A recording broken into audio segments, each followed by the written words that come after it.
Bom dia a todos, bom dia membros, bom dia convidados. Alô você que está vendo esse vídeo. Vamos começar a apresentação da DRA Finance, comentar um pouco sobre a área de atuação, os trabalhos que a gente desenvolve. DRA Finance foi criada há 3 anos atrás com a proposta de ser um escritório de assessoria contábil e consultoria financeira. Em assessoria contábil, quem é o nosso cliente? Onde que a gente atua? Atuamos em clientes de todos os setores, indústria, comércio e serviço. Atuamos em empresas de todos os portes, pequeno, médio e grande. E é lógico, quando a gente fala em portes diferentes, a gente fala tipos de trabalhos diferentes. Quando a gente fala em pequenas e até médias empresas, a gente consegue fazer o processo contábil como um todo. A gente faz a contabilidade, faz a parte fiscal e o departamento pessoal. Quando a gente fala em grandes empresas, a gente está falando em alguns trabalhos mais pontuais. Alguma revisão de procedimentos contábeis, revisão de conciliações. Então, dificilmente uma grande empresa vai contratar um escritório contábil para fazer toda a parte contábil, porque ela já tem o departamento interno. Então, em grandes empresas, a gente trabalha em conjunto com esse departamento interno. Atendemos empresas com todos os regimes tributários. Atendemos MEI, atendemos empresas no Simples Nacional, atendemos empresas no lucro presumido e lucro real. E atendemos empresas nacionais e estrangeiras, atendemos empresas multinacionais.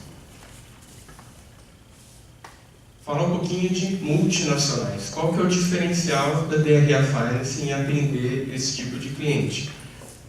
Temos uma equipe com fluência em inglês, francês e espanhol, ou seja, a comunicação com o pessoal que fica lá fora não é prejudicada. Então, ocorre uma comunicação em reuniões via Skype, em troca de e-mails. Então, a comunicação ela é um diferencial por causa da equipe que tem na DRA. E o conhecimento em norma internacional, que é fundamental. Falar um pouquinho das normas contábeis. Desde 2009, existe um movimento de convergência entre norma contábil brasileira e as internacionais. Então, quando a gente falava 10 anos atrás, um trabalho para reportar para uma multinacional, inglesa, francesa ou americana, então o trabalho era muito mais complicado, as diferenças eram maiores. Hoje em dia as diferenças entre práticas contábeis são menores, mas ainda existem. E fazemos trabalhos relacionados com a parte de contabilidade, de consultoria, que é valuation, valorizar uma empresa em aquisição. Fazemos parte do diligence contábil, que é a validação de balanços, atestar que o balanço está certo no processo de compra e venda, a consultoria financeira. E também fazemos um trabalho legal de recuperação de impostos. Com relação a isso, eu queria comentar assim, eu estou com um trabalho em andamento de recuperação de impostos dos últimos 5 anos em uma empresa prestadora de serviço, uma empresa grande, e são algumas fases que a gente está trabalhando nesse projeto. E ontem a gente concluiu uma fase de recuperação de imposto de crédito de PIS e COFINS, um montante de R$800 mil para a empresa. Ou seja, a gente revisou toda a documentação do passado e identificamos que a empresa tem o direito de pagar imposto com crédito. Ela não precisa desembolsar. Ela tinha isso já constituído, tinha a documentação correta, só que alguma falha no processo de recuperação interna que a empresa tinha não foi recuperada. Então, a gente, com esse trabalho, levantou R$800 mil para a empresa de crédito. E vamos ter outras fases, ou seja, a nossa expectativa é que essa recuperação fique em torno de R$1,5 milhão a R$2 milhões.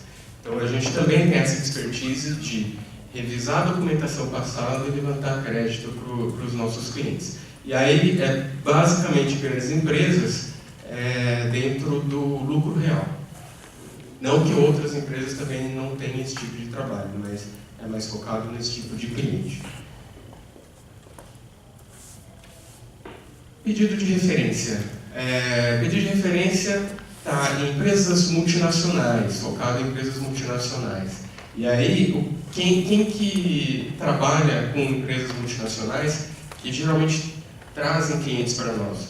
São consultores e advogados societários. Esse tipo de profissional, eles prestam serviços a empresas multinacionais e podem nos indicar para fazer a contabilidade ou alguma consultoria. E também administradores e diretores que trabalham em multinacionais também são importantes nesse processo de captação desse tipo de cliente. Ok? Bom, essa era a apresentação de hoje e gostaria de saber se alguém tem alguma pergunta, alguma dúvida. Por favor, não. Bom, vamos lá então. Daniel, você falou da recuperação aí de impostos, né? Existe um prazo de prescrição desses impostos? Fernando, poder fazer um trabalho de recuperação? Com relação à recuperação de impostos, que é a tua pergunta, a gente geralmente foca nos últimos 5 anos. Nesse caso específico de PIS e COFINS, nos últimos 5 anos. De acordo com o imposto, é algum detalhe ou outro, mas geralmente a gente trabalha nos últimos 5 anos. Tá?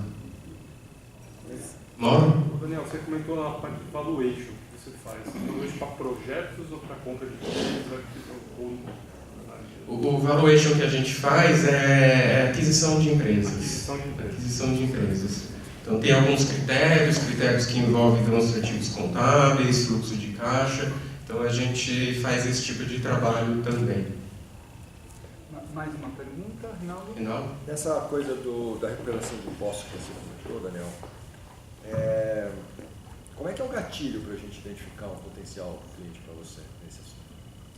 Rinaldo, a questão de impostos, principalmente créditos de PIS e COFINS, sempre é uma dúvida entre as empresas. Até as empresas com um departamento fiscal grande, bem preparado, sempre vai haver dúvidas.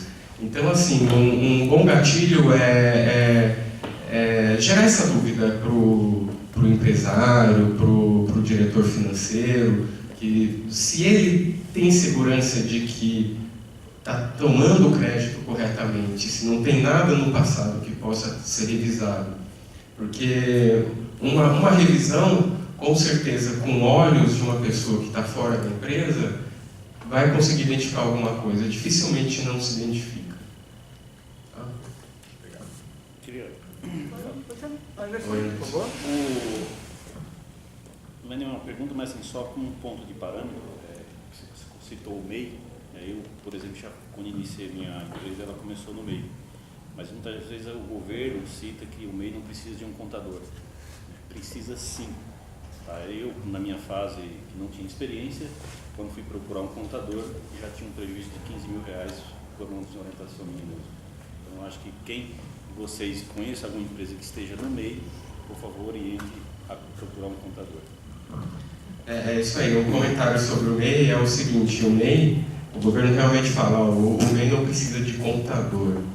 Mas aí você se depara com algumas questões. Ele entra lá no portal do empreendedor, gera o CNPJ, é muito simples mesmo a geração do CNPJ, e aí ele vai vender e precisa emitir uma nota. Como que ele faz? Ele sabe que se ele for prestador de serviço, ele vai ter que ir na prefeitura, habilitar para emitir a nota. O MEI pode contratar um funcionário. Como que ele contrata? Como que ele registra? Como que ele vai gerar a folha? Como que ele vai gerar guia do FGTS? O MEI ele pode trabalhar no comércio, e aí o cara decide em vender fora do estado. E aí, como é que ele faz? Ele vai vender para consumidor final ou vai vender para a empresa? Então tem várias questões que precisam ser identificadas, ou seja, a orientação de um contador para o MEI também é fundamental. É isso aí, pessoal. Então,